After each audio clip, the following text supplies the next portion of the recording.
Hey guys, it's Floundered, also known as 944. Don't forget Thorin's YouTube channel. This is going to be another episode of Reflections, and my guest for this one is going to be Brollan, who is actually, amazingly, a veteran player at this point in time. It's one of the craziest things. When I asked him to do this interview, I went back and I looked, and I was like, it's actually been like 6 years or something. What? So he obviously plays now for MOUZ Sports, aka MOUZ. They're actually just supposed to be called MOUZ now. They've rebranded. But I did notice the fans in the arena were chanting MOUZ Sports. So I don't blame me, MOUZ organisation. I'm just influenced by my environment. And obviously he played in NIP. We'll get to that. Maybe not the best period. But he also played in FNATIC, where he had an awesome sort of breakout period in his career. So Brollan, the first place I wanted to start was, it's actually quite classic in Sweden that the kind of people who play CS are literally little kids who are nerds, who are teenagers, who just sit in their bedroom, Nico would say with the Coke Zero or whatever, you know, and they're just demons at 2 a.m. on Face It or whatever, you know, and there's a million of these people and everyone thinks they cheat or they're all online. Yeah. So, were you that kid? Were you one of those? Yeah, I mean, I think so. Like, there was not much sleep when I was going to school, you know, so it was always try to grind these days, like Swedish Pro League, you know, these things around my beginning of my career, if I say so. But otherwise than that, I think there were some people that thought I was cheating because I was very young, you know. I was getting known when I was 14, so there was obviously many people thought I was cheating back in the days, but then people actually thought I was really good, so. I saw back in the day when you were 15 years old, you played in that like mix/semi-pro team where it was all the boomers. It was like Pronax and Devilwalk, and there was even that guy Zipper. It was like a 1.6 player from about 15 years ago. Like, what was this that you were 15 years old playing in this team? Why were you in this team with these old ass guys? Like as I said, like I think it was just a mix kind of group that wanted to play. Like I think it was some tournaments and some tournaments that we need to call for the WESG with Sweden, yes. I believe. Yes. Thankfully we lost that game because I was going for WESG with FNATIC in Barcelona. But I just remember that we played a lot of Swedish Pro League back in the days, and then pronax and Xizt was basically playing it a lot as well. That I think that Xizt was really like a good step for me to actually see how like team CS is basically is, and I think he teach me a lot with these things. And I mean, I just remember that we at some nights like at school, like the day after, and we just watching some demos with each other just for fun, you know, because I wanted to improve that much. And I think just basically me and pronax, we had a relationship that me and my pronax and my brother was good friends back in the day, so right. I was really. So me and pronax always had like the contact, if I say so, when I was coming into the scene, if I say so. So that was why mainly I was playing with them. Does that mean, since you had the contract through your brother and you pro players, it wasn't sort of as daunting to you? Like you thought, if I'm good, I can get into the scene. There was a path to get there. Yeah, I think so. Like I think it's really important as a young player to play with the good guys, if you say so. I mean, they obviously maybe weren't that good, you know, but they had some really much like contacts and, you know, these things, and with the Swedish scene, I would say. And that was a really good beginning, I think, with like get to know everyone. I think, I mean, obviously you're very starstruck, you know, when we play with teams like pronax, Michael Ele, and I think, I don't remember the rest of the ones, but I think Michael Ele was in some mix. I'm not sure. Maybe it was Pit, actually, not sure. But I think it's just, as I said, like a really like good start for me overall to get to know everyone. If we could go back in time and I was actually interviewing 15-year-old Brollan, would he actually be cocky? Would he like actually think like, oh, I'm already ready? Like if you put me into FNATIC already or NIP, like I don't know. I you know, these guys online, I can play them. Would you think he'd already be able to play pro, do you think? I mean, that's a hard question. I think I had a big ego. That was okay. I had a really big ego. I think I had a lot of confidence, I would say, like a lot of confidence from people that were hyping me up, you know, and these things in the Swedish scene especially. And I think I played a lot of Swedish Pro League back in the days, and the first 3 months in Swedish Pro League, I came at first place, like before everyone, you know. So it was a good move, you know. I was really popping off in that league in the beginning, and that gave me a huge confidence boost for everything, I would say, because it was like playing with many Swedish pro, like Olofboost, like basically everyone's the JW, KRiMZ, everyone was playing it. Maybe not KRiMZ that much, but there was some. So that's why my ego came from in the beginning. But I think people were talking to me that I have really much like ego, and but I think it was just fun, I think I had a lot of confidence to have this ego. Obviously, the first couple of years and when we saw you at the Lands wasn't actually when you were in FNATIC. It was when you were in this GODSENT / Red Reserve team. It was basically the same squad. In fact, if I read the names off, most people are going to know these guys. They're people who either had their chance at the higher level or they were the ones who were just below. It was Twist, famously of a load of different teams. He was eventually in NIP. Disco Doplan, Freddie B were obviously the people from Epsilon. People remember Disco Doplan was in FNATIC. Hampus, later on in NIP with you. This is kind of where he got his start. And even the coach actually was Narsa, which is like Lopez's brother, the old 1.6 player. So these are all like really experienced players, actually. It's another scenario where you're just the young gun and then they're all like the old dogs, or in the case of Hampus and people on the way to rise up. What was the significance of playing in this team? Like, did you know these people well? Did you get along with them? Was it a good team? Yeah, I mean, obviously, I think there was a really good start for me, like to go to a team like GODSENT and play with Hampus before that in Passions as well. So, I mean, obviously, I think it was a really good team overall that we managed to.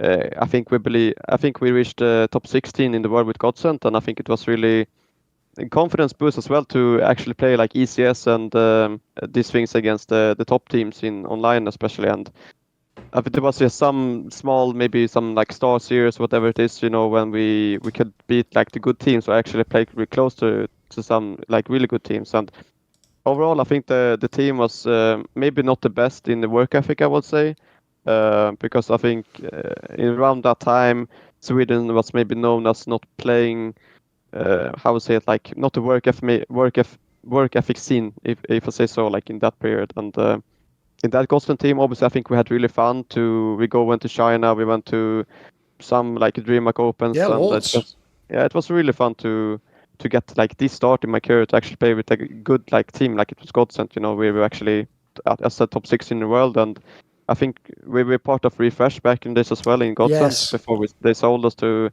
Red Reserve. So it was really fun, a really good beginning and a good team overall. But I said like the worth pick. If we had more worth pick in that team, I think we could go further for sure. As you say, one of the events you went to was the WESG. It's the one where you made it to the quarterfinals. Was in China, which, look, in the old days of 1.6, we used to travel all around the place. But it's actually quite rare that teams go to Asia at this point in time. And I know a lot of these Swedish guys, like the Epsilon guys, that was what they did. They just found the events over there that you could have tried and attended. And this obviously had massive prize money. But the problem is, you lost to the notorious Space Soldiers, obviously some of the people who are now in Eternal Fire. So here's the question. It's a two-parter. What's it like to go to China when you're a young player like that? And I'm sure like it's different pressure. It's a really weird environment. And what's it like to face the Xantares peak for real, mate, on LAN, not just in an FPL game? I mean, I think we had a really tough time playing Space Soldier in that time, because I think they had like their peak in that period. And I mean, obviously, they was our nemesis in some way. But I think like I was 15, go to China in what city was it? It was in Haikou, I believe it was like the island outside of China. And I just remember we came to the hotel, the first hotel, and it was really shit, like really, really shit that hotel, because like I believe the water was everything, it was totally shit, like it was rats, everyone in the hotels and these things, so it was not a good start to the tournament overall, but we changed the hotel and it was really nice overall. But I think like China overall is different to Europe, of course, but like going there as a 15 years old, first time in China, it's a big thing, And I mean, I think it was fun to meet the boys there with FNATIC as well, because I played WESG in Barcelona before with them. So it was really fun to meet them again, of course. But playing on LAN in front of we played like Cloud9 as well, I believe, like in the best of 2, and they just won the major, And it was really fun to play these guys as well.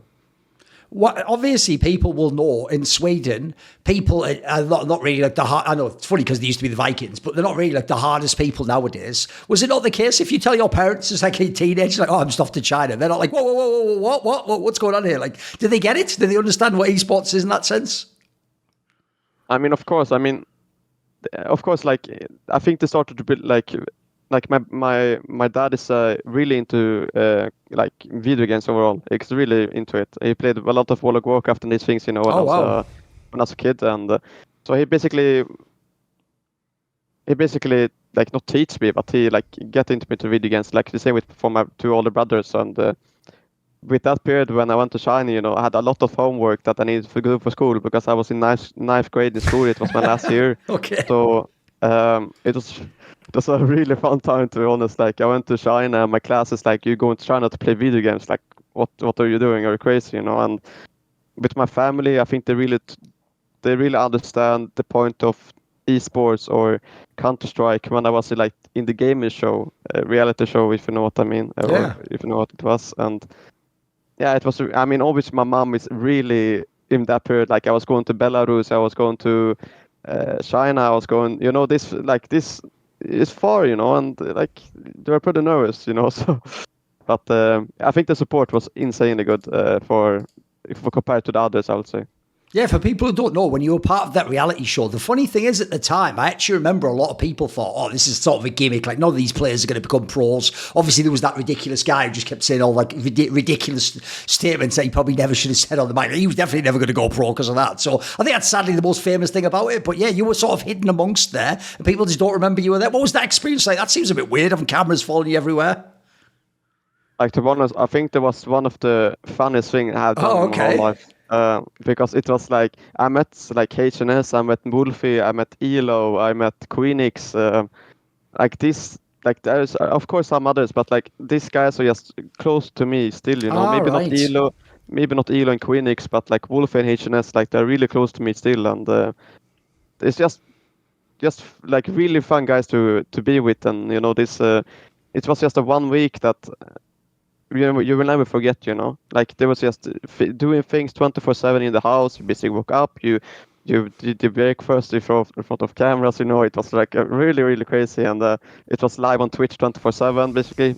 Of course, when we're not sleeping. Yeah, it was a really fun experience, I would say, and it's really, how to say it, like it's really sad that they did not continue doing the shows. Did you never worry that something embarrassing was going to happen? Like, what was it like? Or did you actually enjoy being in the spotlight? What was it like?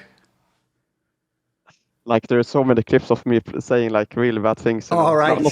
Not bad, really bad things, but like you know, my English was not good at all. Like, right. My English was really terrible. So it was really fun that I was really nervous as well. Like when I entered the gaming house. So I mean, overall it's a really good experience. But as I said, my English was not good.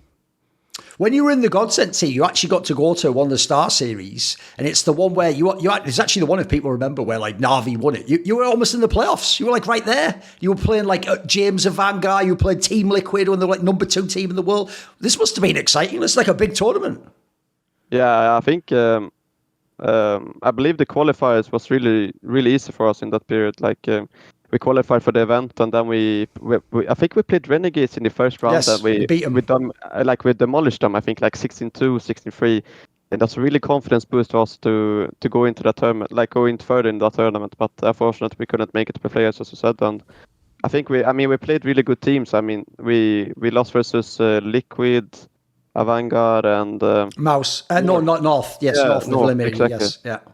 And I mean, North was, obviously a really good team. I think they were around top 10, you know, this time. And Vanguard was going, how was it? They were go up in the rankings, if I say so. So, but overall, I think it was really good experience overall. Like as a team, you know, play that's like Liquid, that was #2 in the world. Play North as well. Like again, like meet NIP, you know, like these things around the hotel, you know. So it was really fun. What was Liquid like to play? Like, did you actually think they were going to be overhyped, or like, you know, it's just Americans? Or what? Did you actually think they were going to be good?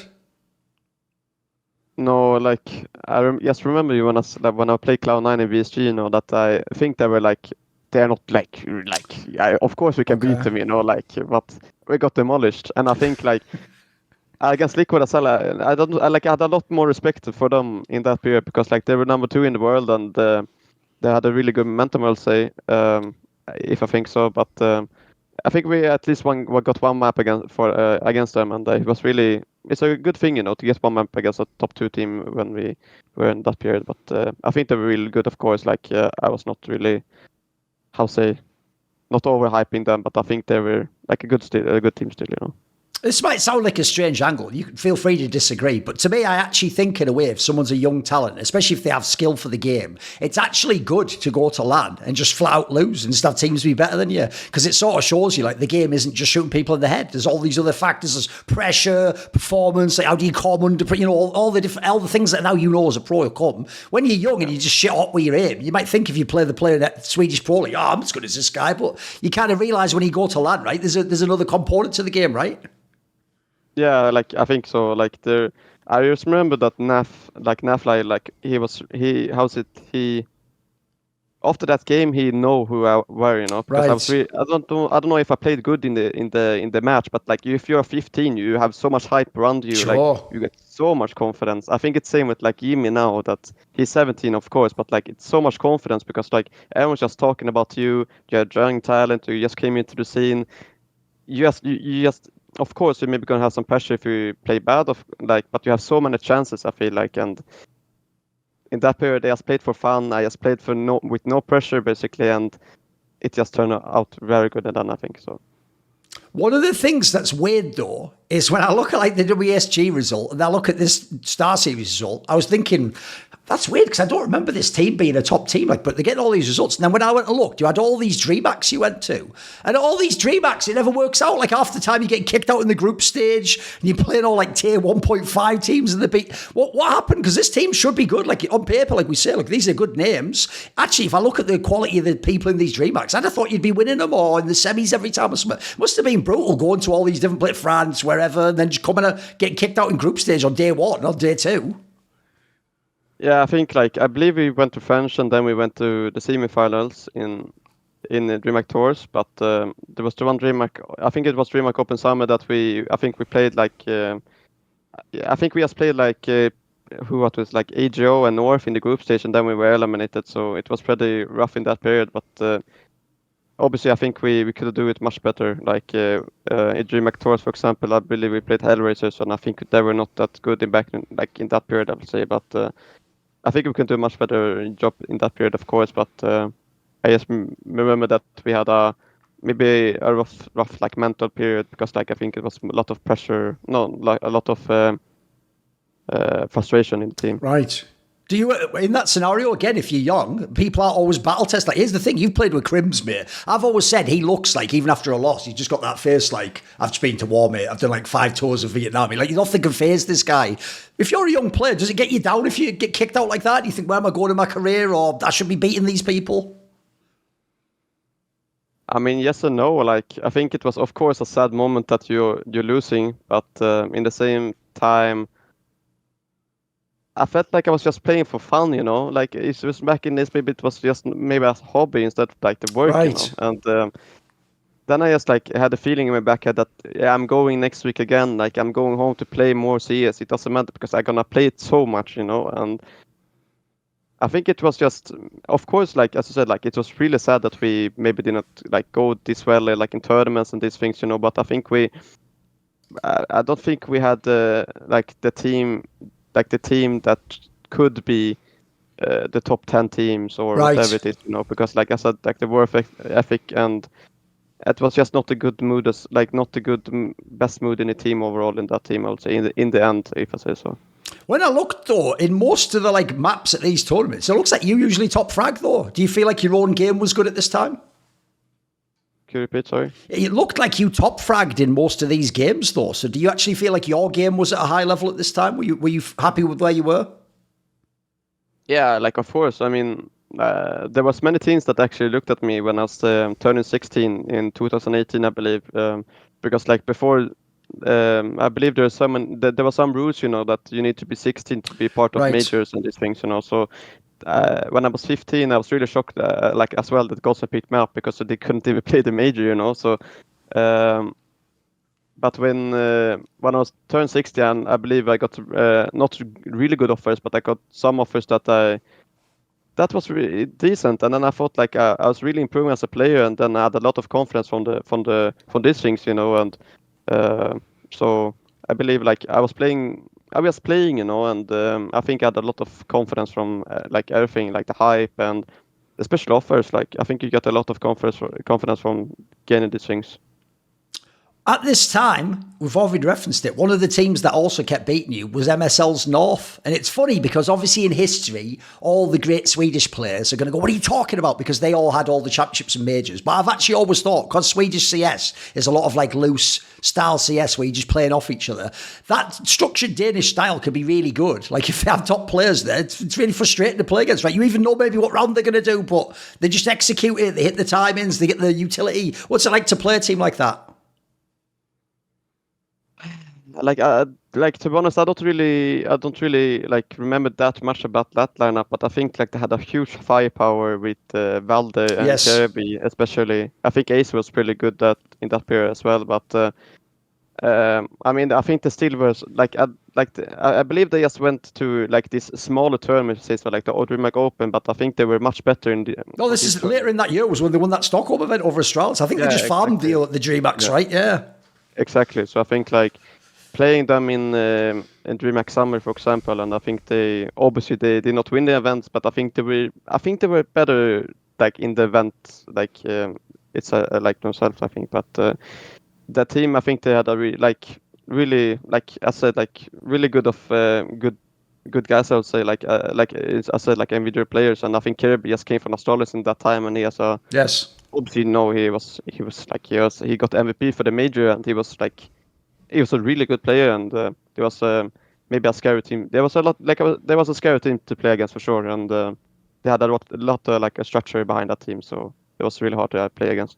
Are you a guy where do you ever do that thing where if you hear someone's really good or you see someone's had like a success like that major MVP, if you get a chance to play them, do you actually think of it as like I actually want to beat that guy or I want to see if he's as good as me? I mean, of course. I mean, I think I have nothing to lose, when I play these guys, and like if you play like like legends or like people that were very good or like got MVPs, won tournaments, it's like, yeah, here comes me, like 15 years old. Like if they lose against me, they're gonna feel bad, So like I was always try to have these things like back in my head that I just roll, like yes. Do my own thing, and I had a lot of confidence, as I said, and I don't have no circumstances, if I say so, if I did something like in game or whatever it is, so. Right, one thing I do want to ask is some of these players in this team. So obviously you later played with him again, and anyone who saw my talk to Thorin with this guy, everyone just got 10 times more interested. He was already a really good player, but it's obviously going to be Hampus, isn't it? Because he's the guy where it's like, I wonder, because it feels like he himself privately and publicly has changed his mind. Like, does he want to be an IGL? Is he just cool being the secondary caller? Is he a lurker? Like, he's been all over the place. But obviously people know him as like, maybe an NIP, they know him as the lurker, later on as the IGL. He obviously embraced that role now. Who is Hampus? Because it seems to me like from interviewing him, I have to say, he was a very Swedish person. He wasn't really like sort of, polite. He wasn't trying to like not say the edgy part. He was just giving it all. He was just fucking telling it all. So I don't know if that's just a one-off. Is he like that behind the scenes? Yeah, like I would say, I think he's very honest to people. Like he's very direct with people. If they like, for example, if you play talking about CS, it's very. It doesn't like how to say it. Like he just says it to them. If they do any mistakes, it says it instantly. I would say to them, or it's just like a really honest guy, if I say so. Like he doesn't care if people think he's talking shit about anyone, like, or these things. Like he's just him, like he wants to be himself, and I respect it a lot. I mean, obviously, sometimes it gets too much, but I think I mean, obviously, if it's look at maybe not that thing, like I think it's a really good IGL, if I say so. Like besides everything, but yeah. What about? Obviously, we didn't see that much love of him later in CSGO, but at one point, Disco Doppler was actually considered like one of the best like talent, like rifle talents coming out of Sweden. What was it like to play with him? I think Disco Doppler was really, really shy. I think it was really shy person that didn't talk that much to us in the team. Obviously, he was really fun, and he was really. I mean, obviously as a part of the team, but he was really quiet, and did not say that much. If I say so, like inside the game and outside of the game, he was just really chill guy, and obviously it was a long time. Very, very long time. I talked with him since I think it was like 5 years ago. I talked with him. So I don't really have the contact with him anymore. But obviously, I think it was just a good individual player, of course. But I think the communication from him was pretty bad, if I say so. I mean, obviously he's not the person to talk that much.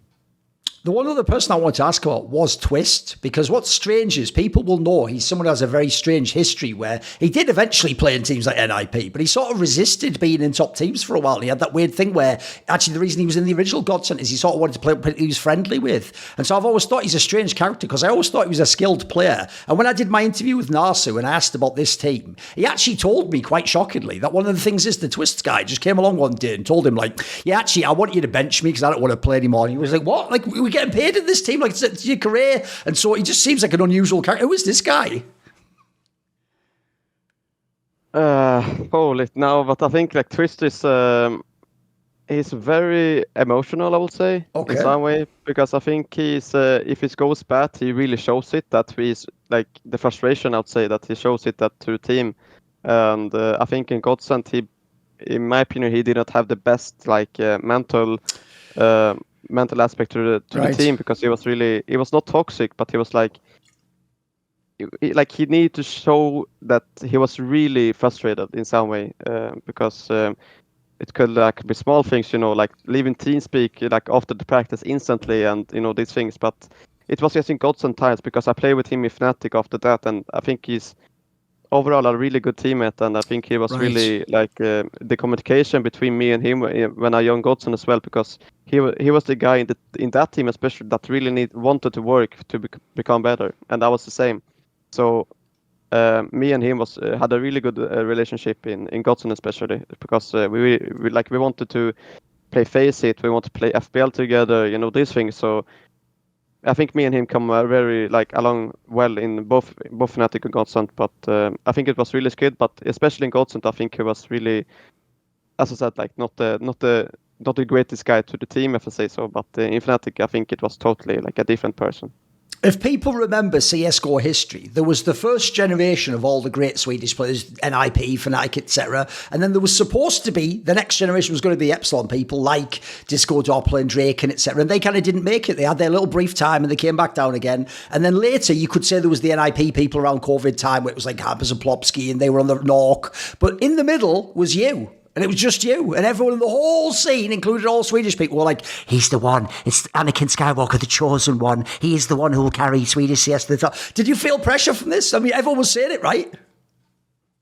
Like, to be honest, I think, as I said, like, I just got confidence from it. Okay. Like, it was just, I think, like, of course, there's some pressure that we, like, if I fail, like, I felt like I had so many chances if I fail. Like, I was just 16, so like I know in back of my head that I will be good. Like I just need to, if I work like enough to become a good player, I will be the good player if it's in some way. Because see, people like the whole Swedish team basically said that I was an insane player, like individually. Like I had sick game, I had like the work ethic, and I didn't even notice it because like I did not even think about things that I have this sick work ethic or whatever it is, So it's just basically like try to work on it all the time, and I think I didn't have any pressure from it, and it went really like smooth in the end, if I say so. It's one thing to get an offer from like NIP, FNATIC, but there's differences. Some people got the offer, when the team wasn't even that good or it's not on top anymore. You got the offer from FNATIC when it's like still the FNATIC players. It's still like KRiMZ, JW. Like this must be the dream if you're a Swedish player, right? Yeah, I mean, obviously there was a really good like in that period when I joined. Like my whole life was going like it was so fun. Like I believe like. When the first time when I came to TeamSpeak, with this like with KRiMZ and everyone, like I couldn't like KRiMZ is, I know everyone knows this, maybe like a clown if I say so, because the first like 2 weeks of practice I couldn't stop laugh playing. Like he was just insanely like it was just doing so much jokes and just joking around with everyone in the team, and I was like laughing all day practice long, like I couldn't stop laugh, and in the end I was used to it, but. It was really good experience for me to actually play like in GODSENT, in the Red Reserve team in beginning before coming to the FNATIC team, because I took step by step instead of like taking one step to a really good, like a really high step, and I believe like in FNATIC, like my dream came true basically, and playing in that FNATIC was insanely fun, and it was like it's it's sometimes I really miss, to be honest.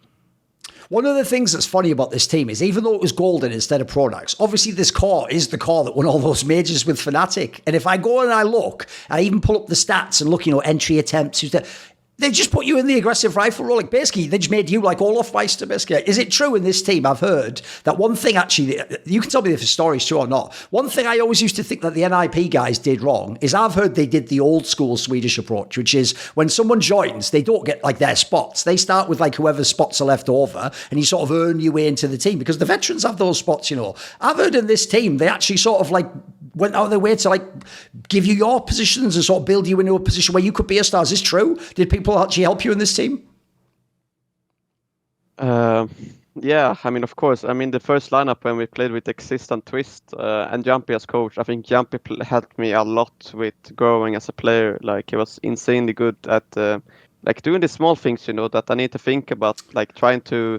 Like he helped, like I said, he helped me a lot to go as an anti-fragger, as an like star player, if I say so. Like because he has did so much things that I really need to have like a coach in the beginning. Because I think like Nasu in GODSENT or Devilwalk, we didn't have like the good experience for me because he was, to be honest, like he was not there, Because, yeah, he was basically not there, and getting a coach like Jumpy was an insanely good experience from everything, and he was the guy to actually have like the good step, like the good first step to get me into a good team, and then he can like learn me these crucial things like improve my game sense, improve my like everything, basically, like communication and everything. And with having AW as confidence boost for me as well, that I think Jumpy said in an interview as well that he was a big idol for me to come into the team, and he let me do everything I wanted, basically, because like I grew much confidence from that as well. That that was just so supportive with like basically everything. Because if I was failing, he was just doing it again, do it again, do it again. And then I felt like if I'm failing, like I was improving to trust myself, like my feelings, in the game especially. And I think that came from the EW the most, because he was always the guy to support me to do these aggressive things and to really like be the anti-fragger as I was on the CT side, no, on the T sides, and yeah, the playmaker, if I say so. As you say, the initial lineup obviously had Xizt as the in-game leader. What was he like as an in-game leader at this time? Because I feel like people only remember him from NIP, and it just looked like they were playing loose CS. Like, was there much structure? What type of an IGL is he? It's really calm, I would say. Like, really calm IGL overall. That he, I mean, to be honest, I don't really like remember that much from his calling, but I think he was obviously a really good in-game leader because he had a lot of experience. But it was really calm IGL, and I think it was like a really good overall as a first step as well. Like, for coming from hampus to him, it's like a big step, I think, because Xizt like had much experience with everyone, like with NIP and all these things. So coming to that team with him as IGL, like I think it was a really good guy overall, and he was really good in game leader overall. Like he let me do my things, and he was like talking with me about improvements and these things. Like I think maybe managers are doing it, but he was not like that strict to me. He was really calm and really, like easy with me if I did like something wrong or whatever it is. One of the first events you played with FNATIC, they just threw you in the deep end. You had to go to IEM Chicago, and it was the one where there's two details here. One, you guys beat Team Liquid, so it must have been fucking hype. But then in the playoffs, everyone remembers this. It's probably the most iconic Astralis round ever, where you had the game won. It was one, you were going to beat them on Inferno, and then they just turned into Astralis and did that godlike fucking Molotov execute. Where if anyone's ever seen the video, it's like almost impossible to avoid. Like, they perfectly molly out every position and kill everyone coming in. Like, give me some thoughts, because the highs and lows must have been amazing at this tournament. I mean, yeah, I think we before we came into the tournament, we had a really rough period on the online things. Oh, right. In the EPL groups, and in ECS, I think we had like not that much like. We did not go that well in the online things, and it was not going well for us. And then we went to IEM Chicago, and then we played big in the beginning. We played big in the opener, like in IEM Chicago, and I think it was really easy to play them because, like, big. I think I mean, they were not that good on LAN, I would say so, because they Right. are really. I don't think they were good at LAN. Like I think everyone knows that Germans maybe are not that good on LAN, and that gave me like the good first step on LAN that I need to like. I know people are like maybe they're like same nervous as me, you know, because like they don't have like this much experience to compared to my teammates, if I say so. So I'm just rolling with that in that thing, but. I think we played. I think we did not lose any match in the group stage, and we played Liquid and for spot the semifinals. And You were running. You were having a mega game. Yeah. That I just remember that third map on Overpass. That was the best map I had that far in my career, I'd say. Like because I just remember me going on city side, going up balloons or whatever it is on Overpass, just shutting them down, and it was. The thing that people actually saw me as a really good player when I did like things like this going against. I just didn't have any respect for like of course like respect, but like I was going up balloons and just killing them basically on overpass especially, and I think people saw me that I was good. What about this Astralis game then? By the way, the pressure alone of that, you're in massive arena, the Astralis, they've won everything already. Yeah, like I just believed I forgot that we played them in online, you know, before I came to the event, and then we got 16-1, I believe it was. Fucking hell, okay. I was like, yeah, Astralis are pretty good still. So right. We went to the semifinals, and then I think we had a rough period on those two in the first map, and then we won the second map, and then we were up 15-9, I believe it was. Yes. On the third map, and I still nowadays say that the Siblings you should never won that event. Like, of course. all the time. Yeah, like you should never won that event, and I just forgot. No, I just remember that I was crying in the toilet after. Oh wow! After that game, and it was not. It was of course a really good experience for me overall. But, sure. I think we could have won that event if we. Well, especially because Liquid was in the final, so it would have been perfect, right? You already beat them. You have to believe you could win this tournament, right? Yeah, exactly. So I think it's. I think we played really good CS in that tournament, and I think we could have managed to win it all. One of the things I have to ask you is this. At this point in your career, everyone will notice I haven't asked about any majors. There was no majors. These teams weren't the teams that were qualifying to majors. So because you're in FNATIC, though, the next year, you're straight into a major. You're in Katowice, you're at that major. Now, it didn't go that well, although when I looked at you did pretty well. What was this first major like? What's the experience like?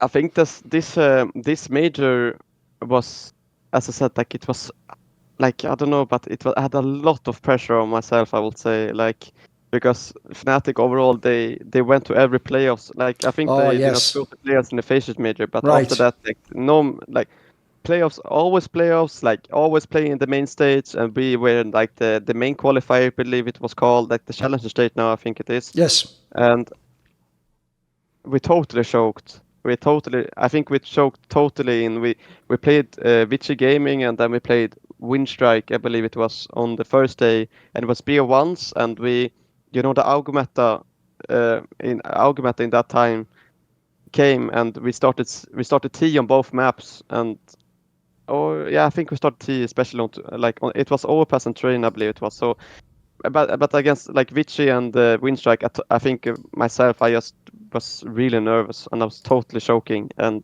did not want to.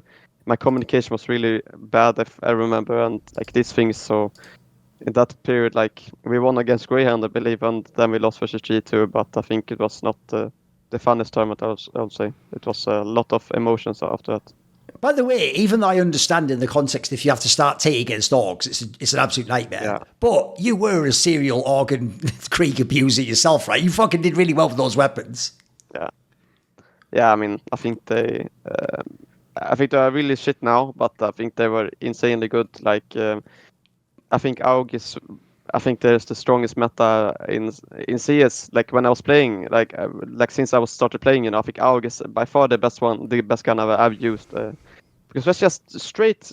Like you can just basically you can just stay in backlash on training, just killing everyone that's coming out target teammate. Like you cannot do anything.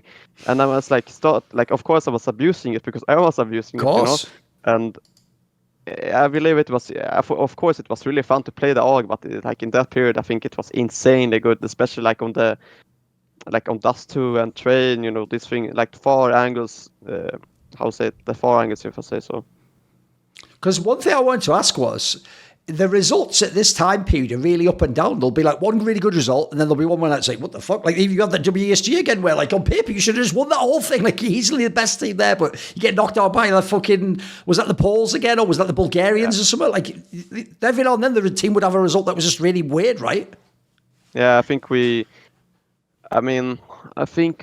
played really decent. I think we did, like, we played, I don't remember who we played the group stage, but we played like the Optic Danish team in the quarters, and we beat them pretty easily. And then we went into the semifinals and played AGO. There you go.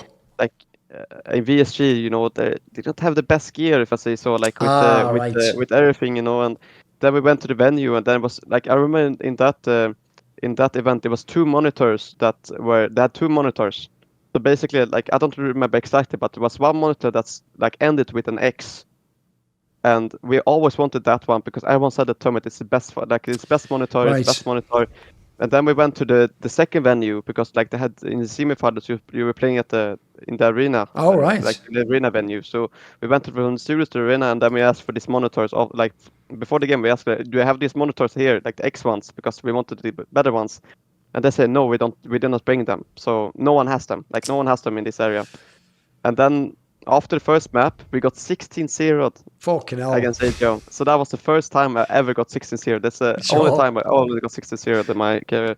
And then KRiMZ went over to the setup, to the AGO setup, because we felt like they are so crisp. Like, okay, I can see where the story's going, but come on, tell me. Yeah, and then we came there. Of course, they have the monitor. There you go. Of course, yeah. And then we was like, what the fuck? Like, that I believe KRiMZ was like not screaming, but he was insanely mad at the admins. Like, it was insanely mad. And then we got the good monitors, of course, but we felt really bad. And then we played them in cash, I believe, the second map, and won it easily. But then we played Nuke, and our Nuke was probably not good at all in that period. But after that one tournament, like, we were really frustrated with everything because, like, the monitor situation, and it was not going well at all in that period in VSG especially. And it was just a real frustrating things, like an unfair advantage, if I say so. But Thing is, though, after this is when all of a sudden everything went awesome, because then you had the two finals. So tell me about this StarSeries one where people remember. I will say, even though people will hate at the time and go, you get the east side of the bracket, like, you started to play NRG, was really good. They were like a top 4, top 5 team. They were obviously good. And in the final, you did play against Na'Vi. And everyone knows that was fucking simple electronic. Like, that's no joke. So give me some thoughts on this tournament.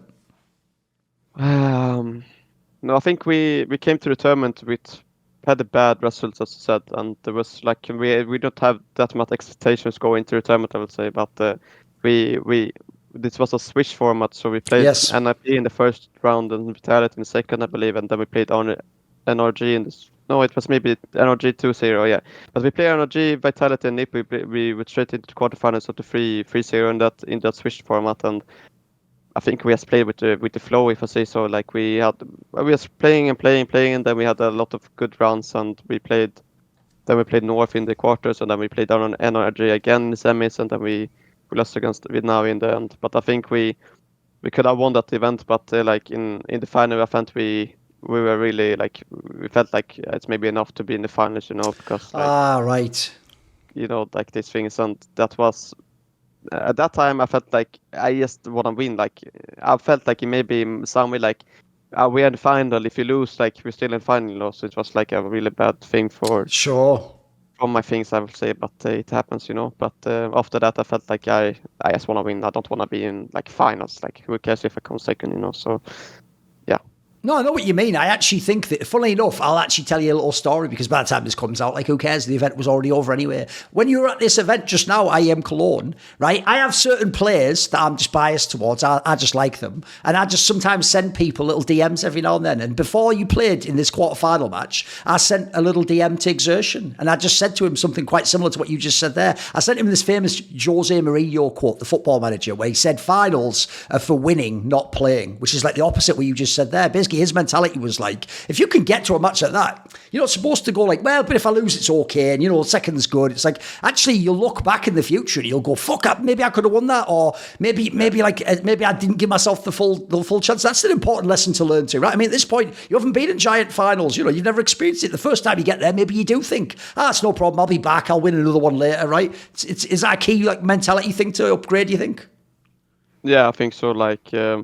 I think maybe in the FNATIC team with the baby, of course we were a top team, but we maybe thought that we maybe weren't going for the big titles, because there was Astralis, there was Liquid, there was Navi, there was Vitality, these things. I mean, obviously, at the look at the times, I think it's way different than to now, because now we are going for the titles all the time. We're going for the finals, we're going for the trophy all the time. And of course, back in this, we wanted to go for the trophies all the time as well, but I maybe didn't think it mentally because we didn't talk about it that much. We wanted to win, we just wanted to win, of course, but we did not talk about the goals we had. We did not, overall, we did not talk about this goes to win everything. Maybe we wanted to win the major, of course, but it's easy to say. Sure. But yeah, in that period, I think it was. I mean, I learned a lot from my experience in that year, also from winning and losing, and yeah. What is it actually like to face in a final someone like Simple or someone like Electronic? Did they live up to the hype? I mean, of course, I think Simple was insane.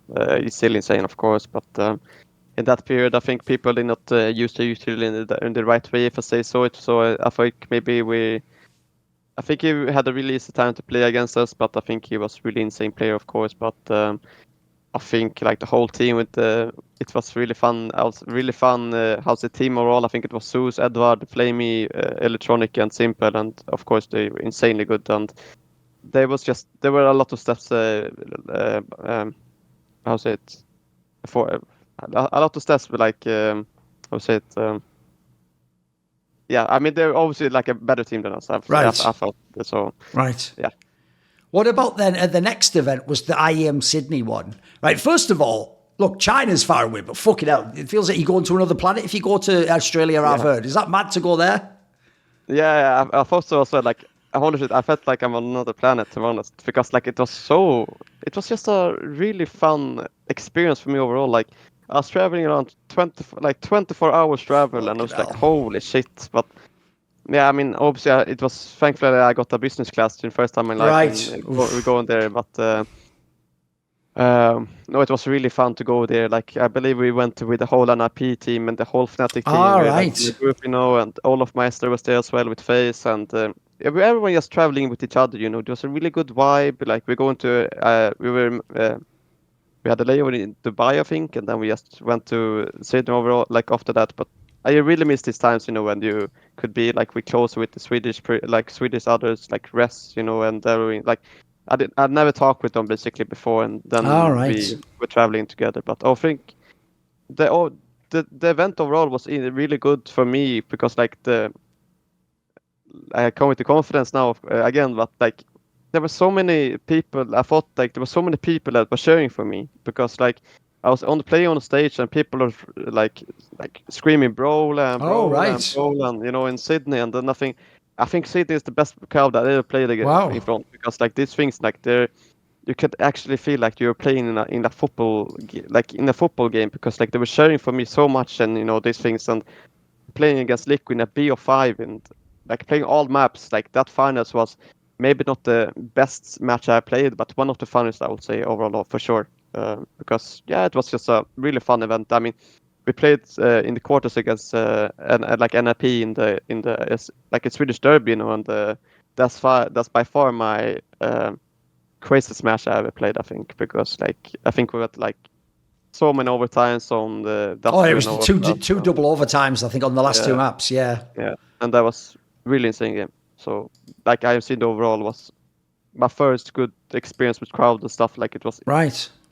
One of my best events I've ever been to, I think.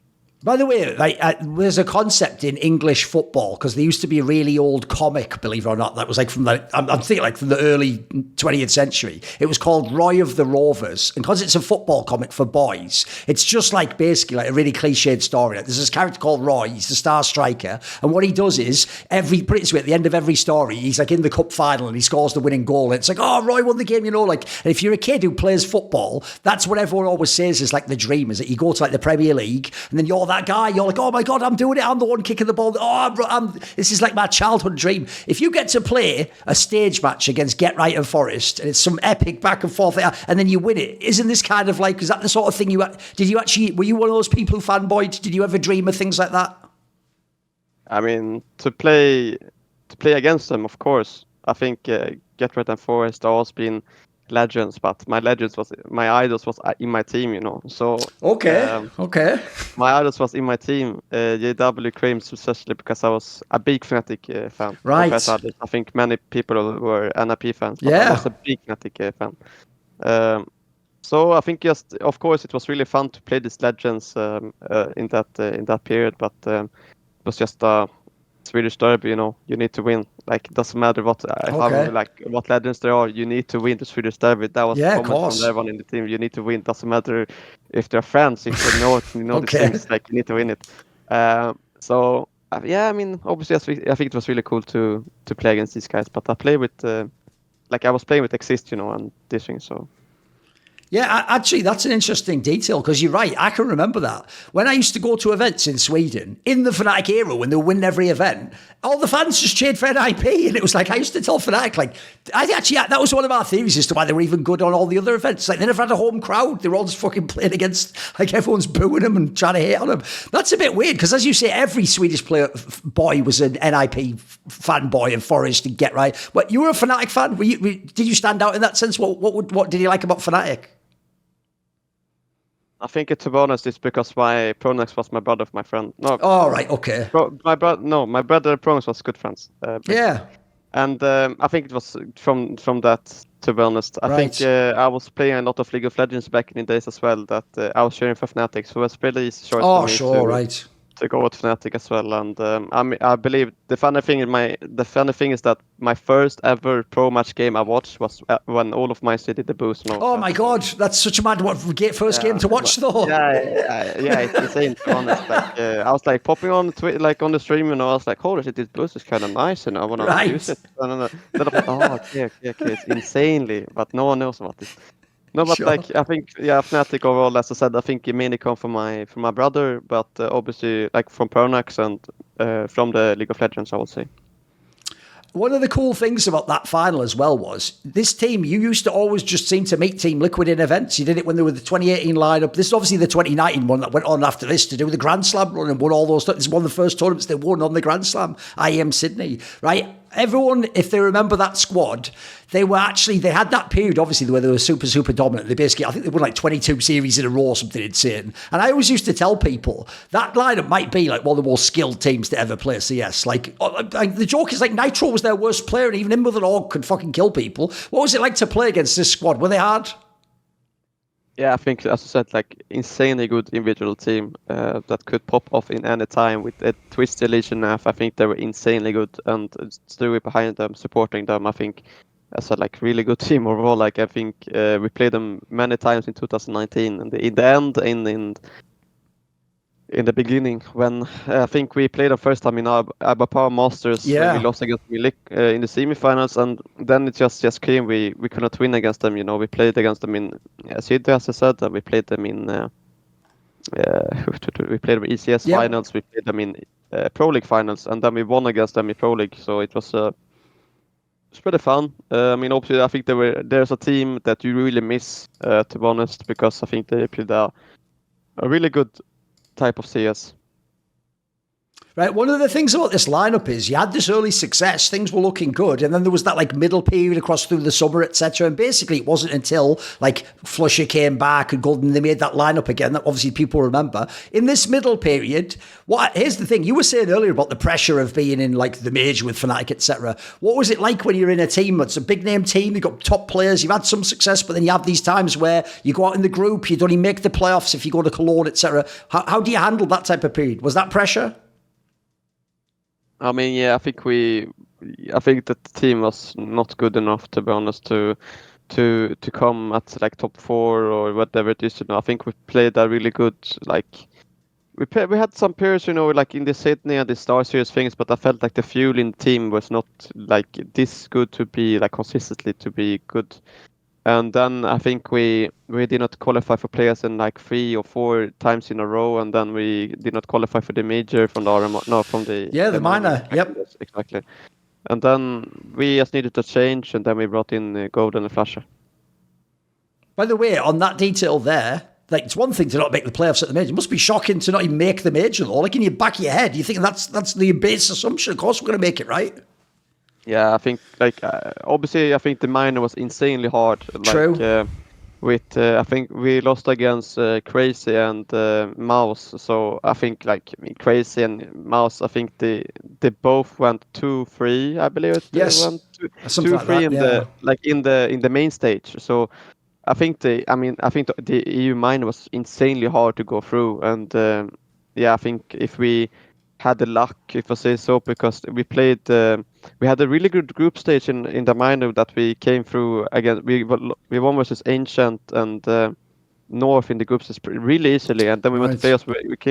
We played the MOUZ in the semis, and then we lost against them, came into the lower bracket, and then we unfortunately played Crazy instead of North, for example, because I think North was not that good, to be honest, in that period. Yeah. And if we just played the North instead of Crazy, we could have gone for this, the third place that could be like we could play against Asia, NA, or the CIS qualifiers, and there was not. I think they were not good back in that time, CIS and this team. So I think we could easily make it if we played like North in the lower bracket, but unfortunately we went for Crazy, and I think Crazy they had a really good team, I'll say.